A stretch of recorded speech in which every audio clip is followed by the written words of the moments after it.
Mntana womuntu, ninjani namuhla? Angethembe niyaphila. Khuluma uthini?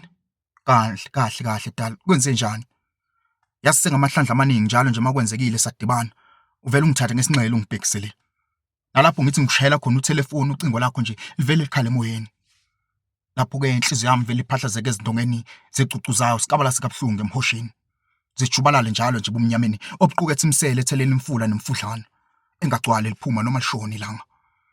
Ngimeme namandla imsebelanga igadla zizephuke kodwa lutho ukukhanya esisekelweni samawa nje ilokhu ibusile obumnyama.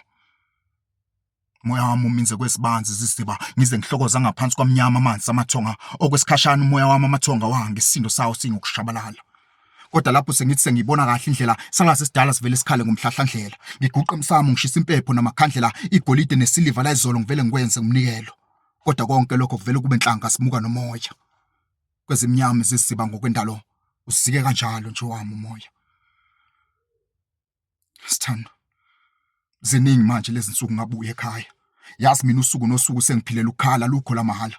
Ukuthi nje ikhelwa kanhliziyo ngisa nginalo ngabe kade nencwadi ngayibhala nokuyibhala. Ngethemba lokuthi yakhe impendulo ngangikhulula nami ngaphakathi ngiye ngithola ukuphumula. Ngoba lempi emcabango engiphithanisa ikhanda eyakho nje kuphela impendulo engayiqeda yonke nya.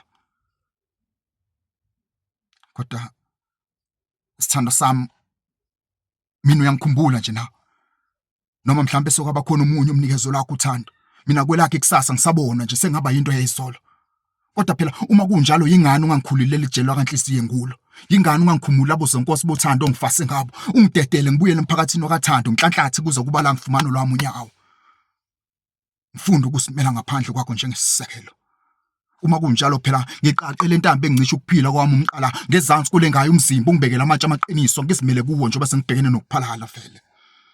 Uma kunjalo sithando sami ngivumele ngikhiphe wami umuntu lendandatho yosiza. Ifinde esandleni sami nsuku zonke selingimunca igazi ilokhu libhizi nje lingikhumbuza ngesithando sami esengasazi. Alright, usuqedile ukukhuluma? Yebo mntana womuntu. Okwamanje awasekho amanye amazwi sengawakhafuna. Alright ke, lalela ngicela ungizwise kahle. Yabo le ndaba yakho lokhu ngishayela ucingo, sacina uyigcine nci. Ngiyacela. Ngiyacela nje ngoba mina angisabuye ekhaya. Phela mina sengitholwa amampela umaqondana. And kwesami isibeletho kumanje kuvundle ogama lakhe leli lokuxoxela enkulu le indaba.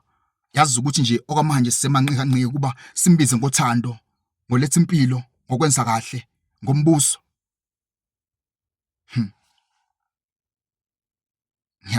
Yazi ngiyathemba ukuthi kule mpendulo yami usothola ukuphumula nokuthula lokho kade ukukhuluma ngakho, right? And please ngicela uqale ukwamukela ukuphila ngaphandle kwami. Ngoba mina sophinde ngilibhade kwanhlupheko.